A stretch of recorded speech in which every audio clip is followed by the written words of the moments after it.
Hello there and welcome back to the Chap's Guide. My name is Ash and I'm your host on this journey through men's style, self-development and personal grooming.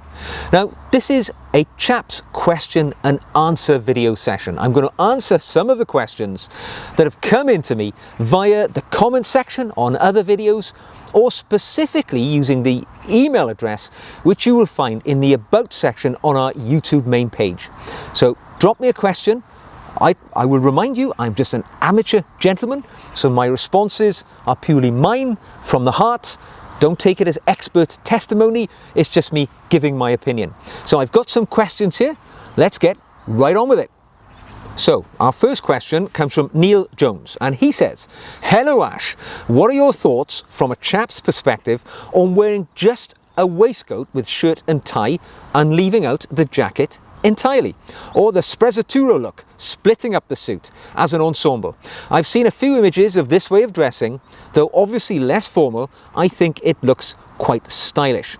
I would appreciate your opinion and how best to pull it off. Regards, Neil." Well, Neil, thanks for your question, and it's a good one. I mean, let's be honest, right? There is no wrong way of dressing in the modern era. Men's style has been on a journey, gone up to its peak of formality, probably in the 1800s, early part of the last century. And now we've come right down the other side of the hump, down that slope, where men dress down to go out to social functions. You know, the wearing of a jacket, tie, waistcoat, they are largely things of a bygone era. People undoubtedly dress for comfort today rather than style. So I think in reality you can pull anything off, but if you want to be seen as a stylish man who stands out from the crowd, dressing in a classical sartorial style is absolutely going to set you apart. So your specific question here, what about just wearing a waistcoat and shirt and tie and leaving out the jacket? Well, I think it's appropriate. You know, there are occasions where I do just wear a waistcoat. I have to admit, I don't wear a tie when I'm just wearing a waistcoat, because I think wearing just a waistcoat and slacks, it is immediately informal, right? You're not wearing the jacket, you've decreased your level of formality. What's the point of wearing a tie with it as well? However, as I say, there are no rules. You can wear what you want. So yes, I think it's okay. The sprezzatura look, as you talk about it, splitting up a suit, wearing sort of non-matching items to be a sort of jumbled chaos look, which has become fashionable. I quite like it. It's not something I personally subscribe to, because you hear me saying this all the time. The terminology which I use is being an intentionally well-dressed man. The sprezzatura look, I always tend to think it looks like a chap who's got dressed in the dark and, you know, he's put the wrong pair of trousers on with the wrong jacket. You know, sometimes you see people with their wristwatch over the cuff of their shirt sleeve. It all looks a little bit like you're making too much effort to look cool and trendy. Just my thoughts. The classic elegance of normal men's style is all that I think is necessary for a gentleman to stand out from the crowd. So I hope that is of some assistance to you. But ultimately, dress as you like. Nobody's judging you. It's about how you feel. The next question comes from Mock109.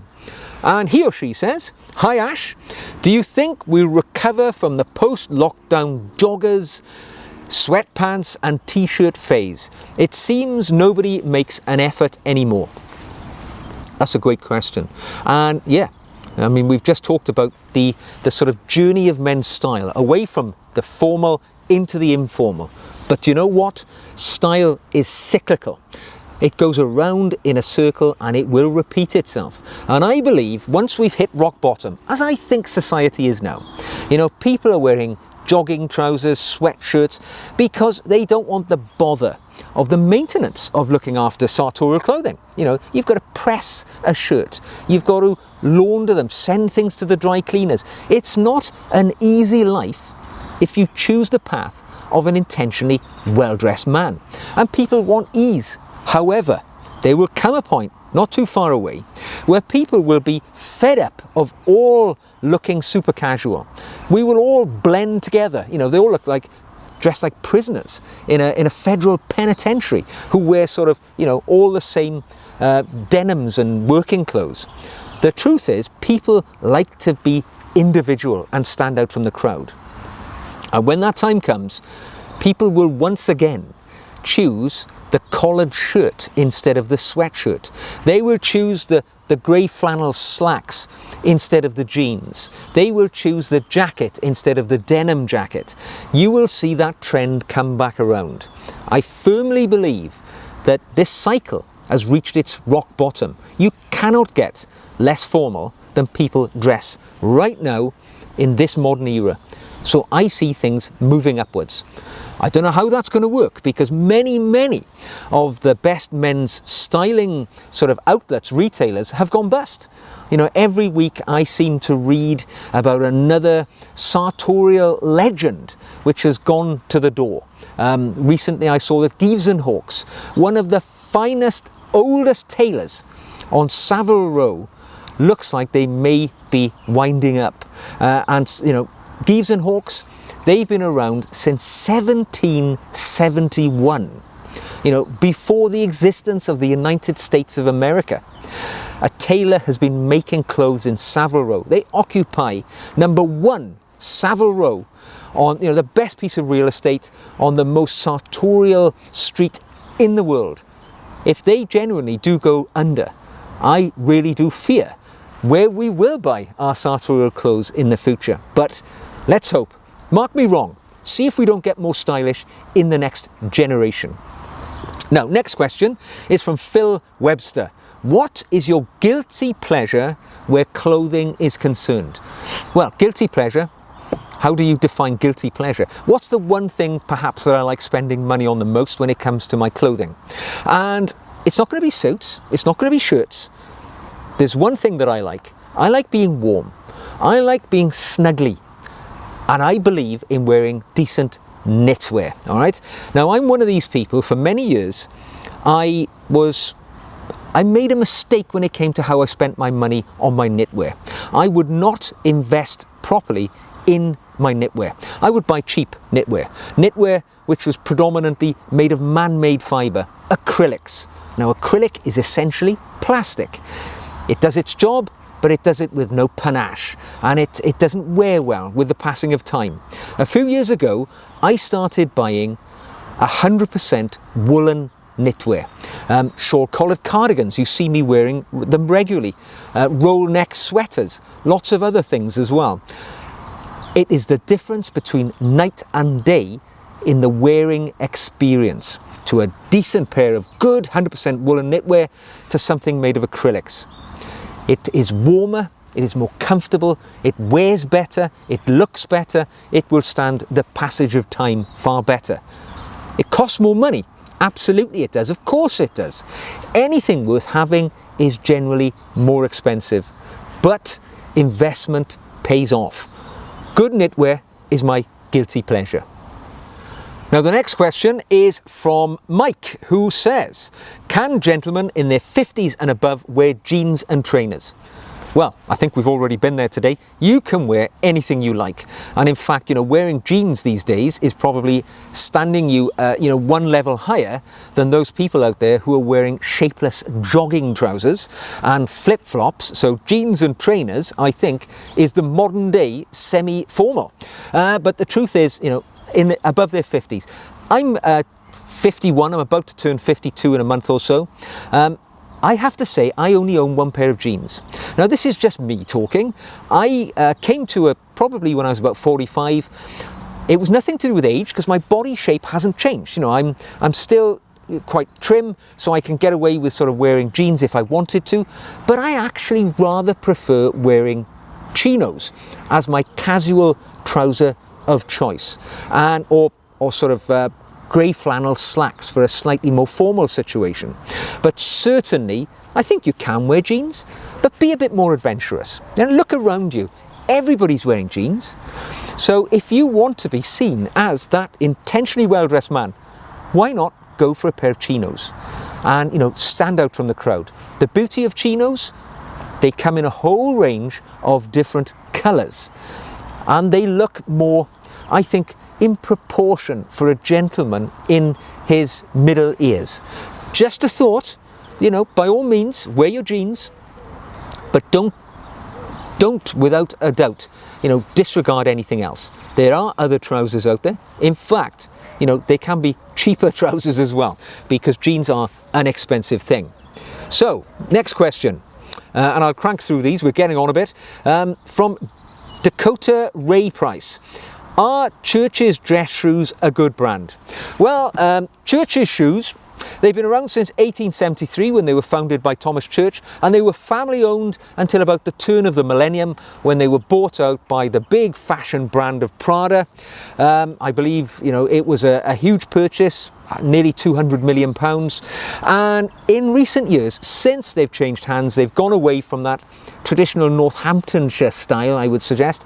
And I've been in a few boutiques of Churches in London, and I personally see there's a change since they have been under this much more corporate ownership structure.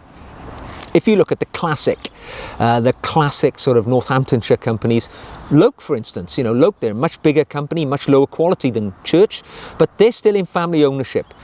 You've got Crockett and Jones, you've got Cheney, you've got all of these big companies up there, you know, they exhibit traditional heritage style. Church, I think they've been on a bit of a journey. I went to their factory 2 years ago. I went into the factory store, I looked at the things they had there. They struck me as a company which was trying to branch out. They were trying to step away from perhaps that heritage a bit. You know, there were loads of luggage and other items which they're trying to peddle now, as well as their footwear. I mean, there was a time when Church was the sort of watchword for excellent shoes from Northamptonshire. They were worn by the Pierce Brosnan version of James Bond. Mr. Bean wore Church's shoes. Tony Blair, Prime Minister, he wore Church's shoes. These days, I fancy they have kind of slipped behind Crockett and Jones and Cheney and some of those other big Northamptonshire brands, and I would beat a path, certainly, to those before I would look at Church these days. I think they are quite expensive. Do they exhibit the same value for money and ethos that they did 25 years ago? No, they don't. But you pay your money, you get what you get. It's up to you. If you like the shoes, you try them on, they fit you, they look good, it's a good investment. Okay, we're moving on, and we've just got a couple to go. Next question is from DKO. Ash, regarding aftershaves and colognes, I normally only have 2 or 3 bottles in use, as I was led to believe that once opened the clock is ticking and fragrance starts to weaken in the bottle. Is this the case? Is this a bad factor? What sort of life on average does the fragrance have? Well, I have heard of some fragrances lasting decades. I have to admit, I've got some bottles in my cologne collection which are probably close to 20 years old. Still potent, still, you know, doing their job. They don't appear to have weakened at all. And the key is how they've been stored. Now, a lot of people, when they use their cologne, they'll take it out to the bottle, it'll be in the bathroom, they'll use it, it'll be on the shelf, or it'll be, worst of all, on the window ledge. The enemy to any form of fragrance is ultraviolet light and heat. So if you put your bottle of cologne on the bathroom shelf or on the sort of window ledge and it's exposed to sunlight, undoubtedly you will damage the cells which cause the fragrance within that bottle. It will significantly shorten its lifespan. Myself, I store all of my fragrances in a drawer which is closed in my bedroom. It's kept at a pretty solid temperature all the time. It doesn't fluctuate, and there's absolutely no ultraviolet light exposure to those bottles.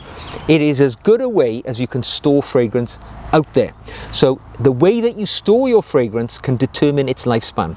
But by and large, 10 years is no problem at all. I mean, I must have got 50 bottles of fragrance. They're all stored in a drawer. I expect them to last, 10 to 20 years. It's where you store them. That's how they are affected. Okay, now my final question today comes from a regular contributor, Ronald, and he asks, want some good advice here, Ash? How about the wearing of military medals on civilian clothing? Where, when, and how? Cheers.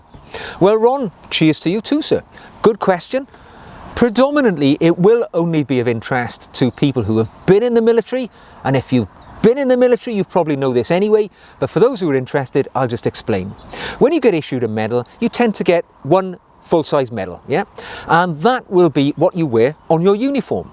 Now, when you transition into civilian life, you can wear the medal anytime you like, to be honest, but the fact is, normally in my life, I'm an ex-military guy, I've got a few medals, I tend only to be able to wear those to Remembrance Parade on the 11th of November, or the nearest Sunday to it, every year, when the communities come together for the joint act of remembrance.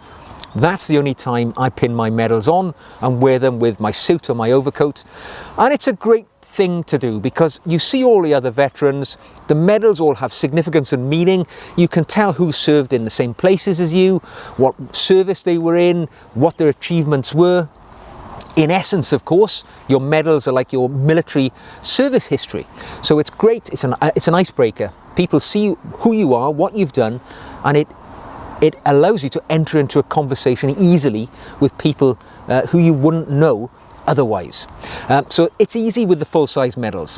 When it comes to the other type of medal, the miniature medal, the rules are a little more ingrained. So just so as you know, the miniature medal, and I have some here, these are sort of a half-size version of the main medal, and they're designed to be worn, generally speaking, in formal situations where the wearer is going to be decked out in a dinner jacket or some other form of attire in which a full-size medal isn't going to be appropriate. Now, normally, when you go to, or you get an invitation to a black tie event, you get the old RSVP, and down in one of the bottom corners of that piece of your invitation, you will find an explanatory note which will say medals and decorations, or something of that nature, which will be the nod to you that if you've got medals, you should wear them. Now, what I would suggest to you is the wearing of medals and decorations to events willy-nilly, whether you don't know or not anybody else is going to wear them, might make you stand out from the crowd in a way which is a little bit uncomfortable. Because wearing medals without anybody else doing the same might be a little bit flamboyant, it might be seen as a little bit show-offy, all right? Just a thought. So I certainly very, very rarely ever get to wear my miniature medals, and yeah, I make sure that I'm not going to be the only one there, and I'm following the instructions on the invitation. How you wear them, another matter. So typically if you're wearing a black tie, so a dinner jacket or a tuxedo, you would pin your medals to the lapel just over the heart in the traditional fashion, and that's where it would stay. Now, myself personally, I've got a dinner jacket which has satin lapels, and if I repeatedly kept sticking the big pin on the back of these medals through that satin lapel, it would leave a mark, a hole, which isn't going to, repair itself. So there is an alternative, and you get these little plastic pocket shields, I believe they're called. Quite simple things. So you get your medals, you undo the pin, you slot the pin through the little keeper there in the pocket shield, and effectively then you can just pop the medal in the pocket and you can wear your medals without damaging your garment. To go, folks, I think that's enough questions and answers for today. I hope you found it of some use. Don't forget, you can drop me a question in the comments section or via the email address in the About section, and I would be delighted to hear from you. If you've enjoyed the video, give us a thumbs up. If you'd like to join us here, become a subscriber, click the red button. If you'd like to buy me a coffee in your appreciation for the work that we do, I'll leave a link to the Buy Me a Coffee webpage for the channel in the description box below. So until the next time, take care of yourselves, be stylish, and I will see you again very soon.